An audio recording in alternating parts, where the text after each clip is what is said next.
వి gold trusted gold buyers తాకట్టులో ఉన్న మీ బంగారాన్ని విడిపించి ఈ రోజు ఉన్న మార్కెట్ ధరకే కొనబడును. ఇప్పుడే కాల్ చేయండి. నెట్వర్క్ హాస్పిటల్స్లో ఏపీ వ్యాప్తంగా ఎన్టీఆర్ వైద్య సేవలు నిలిచిపోయాయి. ప్రస్తుతం ఇదే విషయానికి సంబంధించి మనతో మాట్లాడేందుకు డాక్టర్ శ్రీను శరత్ గారు ప్రస్తుతం. సార్ ఏం సార్ ఇంత సడన్గా మొత్తం ఆపేయడానికి కారణం ఏంటి సార్? అంటే ఇది సడన్గా తీసుకున్న నిర్ణయం కాదు. చాలాసార్లు మన గవర్నమెంట్ అఫీషియల్స్తో చర్చలు జరగటం జరిగింది.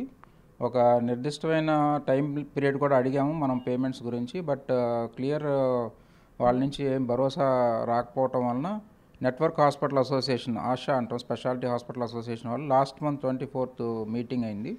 ఆ మీటింగ్లో అందరూ చర్చించుకొని ఎవ్రీథింగ్ డిస్ట్రిక్ట్ వైజ్ కలెక్టర్స్కి, ఎమ్మెల్యేకి, ఎంపీస్కి వాళ్ళకున్న ప్రాబ్లమ్స్ అనేవి సబ్మిట్ చేసి ఒక ఫార్మాట్లో అందరిని రిక్వెస్ట్ చేయడం జరిగింది. అయినప్పటికీ గవర్నమెంట్ నుంచి సరైన ఒక భరోసా అనేది రాకపోవటం వలన ఈరోజు ఈ 10వ తారీఖు నుంచి అన్ని ఆరోగ్యశ్రీ, ఓపీ, ఐపీ సేవలు స్టాప్ చేయాలని అసోసియేషన్ డెసిషన్ తీసుకుంది.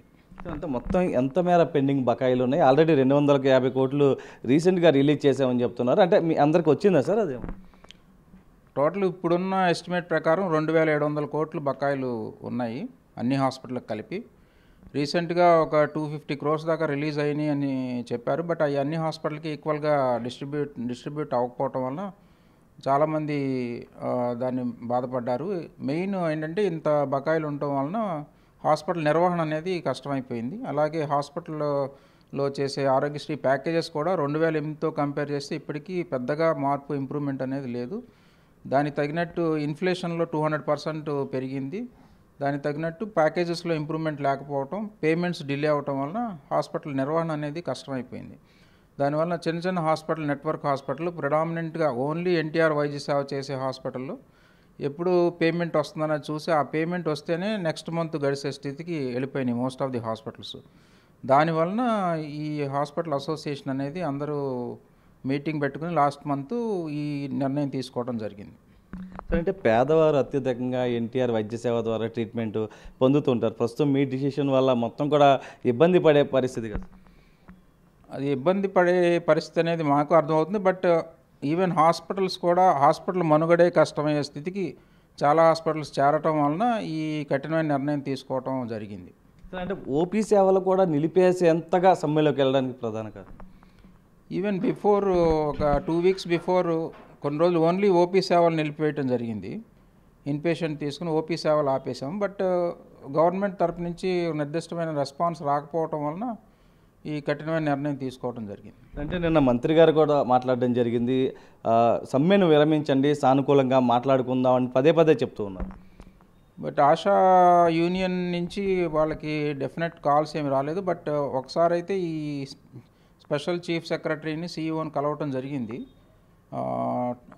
ఆశా యూనియన్ నుంచి. సో ప్రెసిడెంట్ వీళ్ళంతా వెళ్ళి కలిశారు. బట్ వాళ్ళకి డెఫినెట్ కన్ఫర్మేషన్ రాకపోవటం వలన ఈ తప్పనిసరి పరిస్థితుల్లో నిర్ణయం తీసుకోవాల్సి వచ్చింది. అంటే 25వ తేదీ నుంచి మీరు అనౌన్స్ చేయడం జరిగింది, ఇలా సమ్మెలోకి వెళ్ళబోతున్నామంటూ కూడా కలెక్టర్లకు వినతిపత్రాలు ఇచ్చారు, ప్రభుత్వ పెద్దలను కలిశారు, అటు అధికారులు కూడా చాలామందిని కలిసి జరిగింది. అంటే ఏం చెప్పారు సార్ ఆ టైంలో? అంటే ఇప్పుడు గవర్నమెంట్ ఆర్థిక పరిస్థితి కూడా కొంచెం దృష్టిలో పెట్టుకొని మీరు మాకు సహకరించండి అని చెప్పారు. కానీ మనం ఉన్న పరిస్థితిలో ఎంతో కొంత ఇప్పుడు మిగిలిన పథకాలకు కానీ వాటికి రిలీజ్ చేసే ఫండ్స్తో కంపేర్ చేస్తే మనకి హెల్త్ పరంగా ఇచ్చేది అమౌంట్ కనీసం ఒక 40-50% అన్నా రిలీజ్ చేస్తే హాస్పిటల్స్ నిలదొక్కుని తర్వాత సేవలు అందించే స్థితిలో ఉంటాయనేది మా ఒపీనియన్. సరే, అంటే మీరు ఇప్పుడు హాస్పిటల్ రన్ చేస్తున్నారు, మీకు ఎంత మేర బకాయి ఉంది? రీసెంట్గా మీకు ఏమైనా వచ్చిందండి? రీసెంట్గా వచ్చింది మాకు. ఇప్పటికి కూడా దాదాపు 5.5 crores పెండింగ్ ఉంది బకాయి. సరే, అంటే ఇంకా కార్యాచరణ ఏ విధంగా, అంటే ప్రస్తుతం కార్యాచరణ ఏ విధంగా ఉండబోతుంది చూద్దాం. మరి ఈరోజు రేపు మరి మిగిలిన యూనియన్ ఉన్న వాళ్ళందరూ కూర్చొని డిస్కస్ చేసుకొని మరి హెల్త్ మినిస్టర్ని కలిసి వాళ్ళ నుంచి లేదా గవర్నమెంట్ నుంచి కాల్ వస్తే వాళ్ళతో డిస్కస్ చేసి తదుపరి కార్యాచరణ ఏంటి, ఎలా చేయాలనేది నిర్ణయం తీసుకుంటాం. అంటే ఆల్రెడీ మంత్రి ఒక మాట చెప్తూ ఉన్నారు, 600 కోట్ల రూపాయలు రిలీజ్కి రెడీగా ఉన్నాయి, మరికొన్ని వేల కోట్లు కూడా రిలీజ్ చేసేందుకు సిద్ధమవుతున్నాము, కానీ ఎందుకు ఇంత డిసిషన్ తీసుకుంటున్నారని చెప్తూ ఉన్నారు.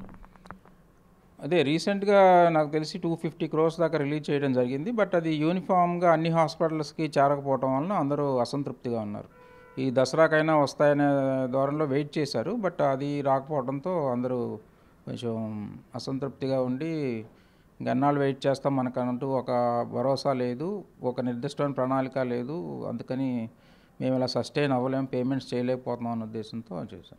అంటే మొత్తం సేవలన్నీ నిలిపివేసినట్లేనా? ప్రస్తుతానికి ఓపీఐపీ సర్వీసెస్ అన్నీ స్టాప్ చేయడం జరిగింది. ఎమర్జెన్సీ సర్వీసెస్ చూస్తాము, చూసి దానికి కన్సర్న్డ్ ఏదైనా గవర్నమెంట్ సెటప్ హాస్పిటల్కి రెఫర్ చేయడం జరుగుతుంది. అంటే మెయిన్ డిమాండ్ ఏంటి సార్? అంటే అటు ప్రభుత్వానికి ఏం చెప్పదలుచుకున్నాం?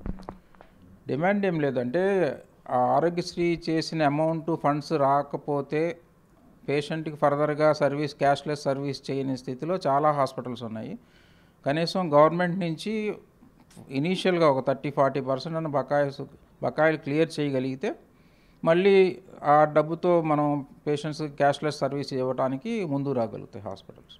ఇది ఏదైతే ప్రభుత్వం ఇటీవల రిలీజ్ చేసినటువంటి 250 కోట్లకు సంబంధించి కూడా చాలా హాస్పిటల్కు వెళ్ళని పరిస్థితి. ఈ నేపథ్యంలోనే అటు హాస్పిటల్స్ నిర్వహణకు సంబంధించి కూడా ఒక ఇబ్బందికర వాతావరణం ఎదురవుతుంది. సరైన ట్రీట్మెంట్కి సంబంధించి కూడా కొంత చేయలేని పరిస్థితి అవుతుంది. ఎందుకంటే ఆర్థికంగా ఫండ్స్ రిలీజ్ కావట్లేదు కాబట్టి చాలా ఇబ్బందులను ఎదుర్కొంటున్నాం. అందుకని ఇటువంటి సమ్మె దిశగా కూడా అడుగులు వేసామంటూ కూడా చెప్తున్నారు. ఇప్పటికైనా ప్రభుత్వం స్పందించాలంటూ కూడా చెప్తున్నారు. ఏదైతే పెండింగ్ బకాయిలు ఉన్నాయో ఆ పెండింగ్ బకాయిలను రిలీజ్ చేస్తే కనుక మేము సేవల్ని కూడా మొత్తం కొనసాగిస్తామంటూ కూడా అటు ఆశా యూనియన్ అయితే చెప్తున్నటువంటి పరిస్థితి కనిపిస్తుంది. సుబ్రహ్మణ్యంతో Narasimha, big TV, Vijayawada. For more videos like this, subscribe Big TV channel.